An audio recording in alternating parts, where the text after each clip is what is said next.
This is Gail at Night. Today we're talking about a federal fraud case out of North Texas involving a married couple who ran a construction company and left dozens of homeowners financially devastated.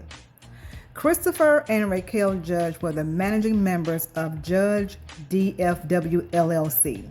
Between August 2020 and January 2023, federal prosecutors say the couple defrauded more than 40 homeowners across North Texas out of roughly $4.8 million. According to court records, the judges targeted families looking to build custom homes or complete major remodels. They offered bids that were noticeably below market value, prices that seemed almost too good to pass up. And for many people, that's exactly what drew them in. But once contracts were signed and payments were made, the projects either stalled or never happened at all. One key part of the scheme involved false credentials. Prosecutors say Christopher Judge falsely presented himself as an architect to gain clients' trust, even though he wasn't licensed as one. Then there was the money. Instead of keeping clients' funds properly separated, the judges allegedly commingled installment payments in their main operating account. Federal investigators say money from one homeowner was often used to cover unrelated projects or personal expenses.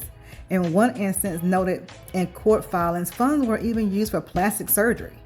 Meanwhile, the homeowners were left dealing with the fallout. Many properties were partially demolished and then abandoned. Some families were left with homes that were completely uninhabitable, despite having already paid hundreds of thousands of dollars. In several cases, construction stopped with no warning and no meaningful explanation. Eventually, federal authorities stepped in. The investigation was conducted by the FBI's Fort Worth Resident Agency, the Euless Police Department, and the U.S. Secret Service Task Force. Both Christopher and Raquel Judge have now pleaded guilty to federal conspiracy to commit wire fraud. Raquel Judge entered her guilty plea on December 17, 2025. She faces up to 5 years in federal prison. Her sentencing is scheduled for April 14, 2026. Christopher Judge pleaded guilty on December 30, 2025. He faces a much steeper penalty, up to 20 years in federal prison. His sentencing is set for May 12, 2026. In addition to possible prison time, both defendants face restitution and significant financial penalties. This case is a stark reminder of how devastating construction fraud can be, especially when it targets people investing in their homes, their savings, and their future. So what are your thoughts? Drop them down below in the comments, and I'll see you on the next one. This is Gail at Night.